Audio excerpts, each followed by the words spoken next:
Yo, salut tout le monde, c'est FNF4 à l'appareil, j'espère que vous allez bien. Aujourd'hui, on se retrouve pour une vidéo top 5 des meilleurs one-shots que j'ai lus dans cette année 2021. Donc voilà, petit bilan des one-shots de l'année 2021, comme on est à la fin de l'année, on va faire ça tranquille et détendu. Et j'ai donc classé ça par enfin j'ai lu plein de one-shots, hein. Donc ça c'est les 5 meilleurs forcément, mais j'ai classé, on va dire, du plus pire au meilleur. Même si, dans l'ensemble, les 5, je les ai grave appréciés, puisque sinon, ils ne seraient pas du tout dans ce top 5. Mais avant toute chose, place au générique.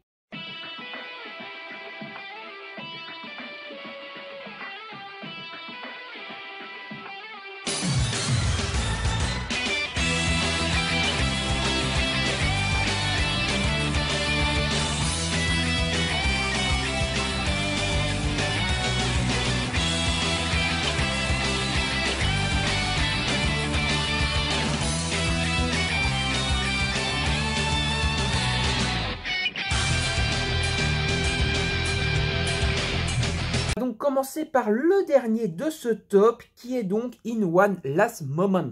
Il fait partie du dernier de ce top, mais bien sûr c'est quand même un manga que j'ai apprécié, sinon il ne serait pas du tout dans ce top. Je vais vous montrer un petit extrait graphique du manga, histoire que vous puissiez vous faire un petit avis graphique. Et au niveau donc du synopsis, du scénario de ce manga, c'est entre guillemets un peu original, même si ça a déjà été fait plusieurs fois. En réalité, le protagoniste principal, lorsqu'il va toucher quelqu'un, il va voir comment cette personne va mourir. Et donc s'il décide de sauver cette personne pour l'empêcher de mourir, la mort va se venger sur lui en le faisant souffrir. C'est pour ça qu'on voit par exemple ici sur la jaquette, qu'on voit son os qui apparaît, etc. La mort va donc le faire souffrir. Ça fait un peu penser au film, à la série de films Destination Finale. Voilà, le manga est plutôt sympa, assez court, à peu près 200 pages. Ça se lit assez vite, mais franchement, l'histoire était sympa et j'ai passé un bon moment de lecture devant ce petit manga qui est donc In One Last Moment. En quatrième position de ce top, on a dans les chefs-d'œuvre de Lovecraft, on a Dans l'abîme du temps. Un manga qui est plutôt sympa. Je vais vous montrer un petit extrait graphique. Voilà.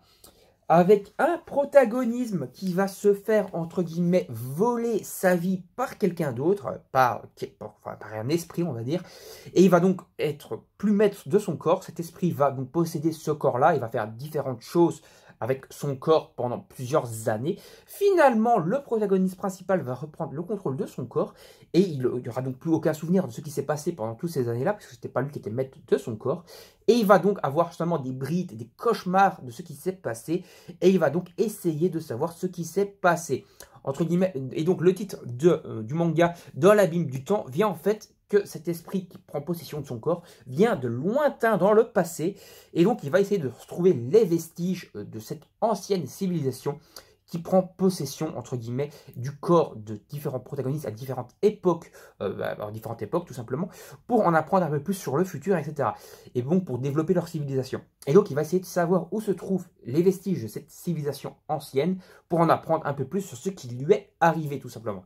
C'est très bien, c'est très sympa, et bien sûr, comme on est dans les Shadows de Lovecraft, dessiné par Gutanabe, on a des pages comme ça, qui sont franchement très très belles, très très magnifiques. Donc voilà, vous avez un délire, voilà. Comme d'habitude dans les Shadows of Lovecraft, on est en présence de sectes démoniaques, de démons, de monstres, d'aliens, et tout ça, et tout ça. Et comme d'habitude dans les Shadows of Lovecraft, et en règle générale dans les versions de Gutanabe, on est devant un scénario très bien ficelé, et surtout très bien dessiné, très bien narré. Et voilà, on a un début, un milieu et une fin. C'est un gros tome de 300 pages, un peu plus que 300 pages. Mais on a un début, un milieu et une fin. Et comme d'habitude, dans les chefs-d'œuvre de Lovecraft, on a des mangas super quali, avec des couvertures en cuir, etc.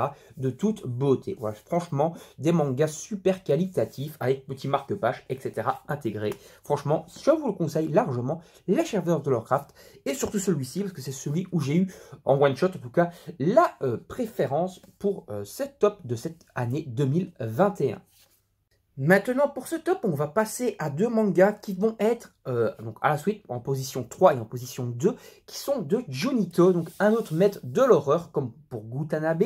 C'est donc Junito. On a en troisième position, on a Gyo.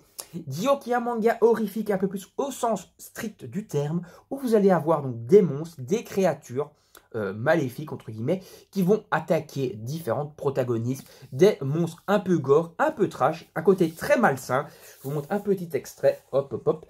En réalité, donc, en fait, ce sont avant tout des poissons, des requins, etc., qui ont été modifiés par de la technologie pour pouvoir se déplacer sur Terre et attaquer donc les humains. Après, on va se rendre compte que cette technologie ne s'attaque pas que aux poissons, etc., et qu'il y a franchement pas mal de bails, pas mal de trucs sombres derrière cette technologie, et les protagonistes qui auront survécu à l'attaque des poissons au début du manga, vont essayer de savoir de quoi il en retourne et de mettre un terme à tout ça. En tout cas, c'est très intéressant, c'est très sympa, c'est assez classique, mais c'est un bon manga d'horreur qui est franchement sympa, un peu plus de 400 pages, voilà, 2 tomes classiques avec un petit marque-page, encore une fois, voilà, des mangas plutôt de qualité assez optimale. Il faut savoir que les Shadow Lovecraft, c'est chez Kion, et que ces éditions-ci sont chez Delcourt Tonkam, même si la plupart des Junito maintenant vont passer chez Mangetsu. Voilà. Mais bon, ici c'était encore chez Delcourt Tonkam et on a franchement de la très bonne qualité, que ce soit au niveau de l'édition, au niveau du dessin et au niveau du scénario aussi. Un très bon manga d'horreur que je vous conseille si vous souhaitez avoir un petit manga d'horreur tout simplement, un petit voyage horrifique dans le monde du manga. Maintenant on va passer donc à la deuxième position, comme je vous l'ai dit c'est encore du Junito. Et oui, c'est Spiral. Spiral est donc un manga encore plus copieux, plus de 600 pages, donc à peu près 3 tomes. Mais voilà, franchement, c'est une grosse brique de Delcourt Tonkam. Ce manga est très horrifique, il va plutôt jouer sur le psychologisme, la psychologie, etc. Et aussi donc sur des côtés complètement un peu barrés. Voilà, on va avoir pas mal de trucs what the fuck qui vont se passer dedans, mais qui vont être très horrifiques et qui vont beaucoup jouer, on va dire, sur le mental, sur le déficience mentale, la transformation. Voilà, il y aura franchement un peu de tout. Il y aura vraiment un côté aussi un peu religieux, un peu avec les apocalypses, on va dire, religieuses, qui c'est lié à la spirale. Donc en fait, des formes de spirale qui vont aller donc tuer des gens, les rendre complètement fous. Il va y avoir différents trucs qui vont dedans. Il y a des gens qui vont se transformer en escargots, donc avec leur carapace en spirale. Il va y avoir de plus en plus de bails avec de plus en plus de gens qui vont mourir, qui vont disparaître. Ça va devenir de plus en plus sombre au fil des pages. C'est un énorme manga horrifique. Voilà, Junito a fait un très très bon manga, un très bon travail d'horreur sur ce manga donc, qui s'appelle Spiral et que je vous invite à découvrir. Encore une fois, au niveau du dessin, on est sur du Junito. Donc c'est du dessin assez particulier, assez horrifique, voilà. C'est assez malaisant sur certains passages, mais c'est très bien réalisé, très bien foutu. Dans un côté un peu vintage aussi, bien sûr. De plus, on a une très belle édition, encore une fois, comme c'est le cas pour Guillaume. Voilà, donc une très belle édition, avec une édition un peu foldingue, voilà. On peut également lever la couverture, et on a derrière le reste de l'édition, voilà, qui est une autre couleur, mais qui est plutôt belle, plutôt stylée, plutôt qualitatif. On a également le marque-page en petite ficelle, voilà, tout simplement. Voilà, je vends l'édition qui est quand même assez folle de Delcourt Tonkam. Un très bon manga de Junito, une très bonne histoire.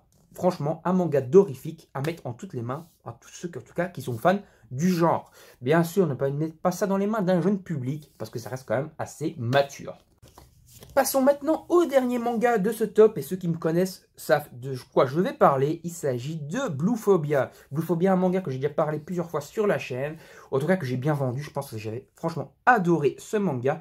Il s'agit d'un manga horrifique. Oui, encore une fois, un manga horrifique en à peu près 2 tomes classiques, voilà, assez gros, assez copieux, une édition plutôt belle. Je vais vous montrer un petit extrait de page où c'est pas trop horreur pour le jeune public. Voilà, je vous montre un peu quand même de quoi il en retourne au niveau du dessin. C'est un dessin très beau, très, on va dire, assez réaliste tout simplement. On se retrouve dans un centre de recherche avec un personnage amnésique qui va essayer de sauver un autre protagoniste. Voilà, je ne vais pas trop vous spoiler. Mais on va se retrouver donc dans ce centre de recherche où il y a eu des technologies, des travails sur une maladie qui s'appelle la maladie des os bleus, où les os se transforment deviennent bleutés, quoi, tout simplement, et qui décuple, entre guillemets, un peu la force des patients, des malades, quoi. Et certains patients en phase terminale ont atteint une maladie, un stade de maladie vraiment tellement horrible que leur corps a muté, et ils sont, entre guillemets, très dangereux. Et donc on va avoir un peu un espèce de monstre un peu à la Alien qui va se déplacer dans les couloirs pour essayer de buter les protagonistes, plus on va dire les scientifiques du complexe qui vont essayer d'étouffer un peu tout ça et tout le fait qu'on peut essayer de s'enfuir pour essayer de réaliser, voilà, de savoir ce qui se passe vraiment dans ce centre de recherche. Parce qu'en fait, c'est un centre de recherche où, soi-disant, on cherche un traitement contre cette maladie, mais en fait, les os des patients est tellement est tellement puissant, tellement recherché, il se transforme en minéraux très recherchés, qui vont être recherchés pour la technologie, pour l'énergie. Et donc, en fait, c'est un centre de recherche où, en réalité, on exploite les patients, on les traite un peu comme des esclaves. Et donc, le gars amnésique et la malade, entre guillemets, veulent essayer de s'évader de ce centre pour un peu faire apparaître la réalité au goût du jour à tout le monde, quoi. Et donc, ce manga est franchement excellent. Je ne vous ai pas trop spoilé parce que ça se passe qu'au début du manga. Mais franchement, il y aura pas mal de retournements de situation, pas mal de côtés horrifiques dedans. C'est donc un manga, encore une fois, une bonne valeur sûre que je vous invite à découvrir. Un excellent one-shot. Voilà, franchement, une bonne petite pépite à mettre en toutes les mains. Voilà, encore une fois, ne mettez pas ça dans les mains d'un jeune public, bien entendu. Donc, on a terminé ici ce top 5 des meilleurs mangas que j'ai lus dans cette année 2021. Il y a des mangas qui sont sortis avant 2021. Voilà, le premier, c'était celui-là que je vous ai présenté. Mais je les ai lus en 2021, donc je fais le top 2021 et je vous invite à les découvrir. N'hésitez pas également à vous abonner à la chaîne pour ne rien manquer des prochaines vidéos. Likez, partagez la vidéo sur vos réseaux sociaux pour m'aider dans mon aventure YouTube. Laissez des commentaires sous la vidéo pour donner votre avis. Et comme je dis, n'hésitez pas à vous abonner et activer la petite cloche pour ne rien manquer. Salut tout le monde, à la prochaine, bye bye!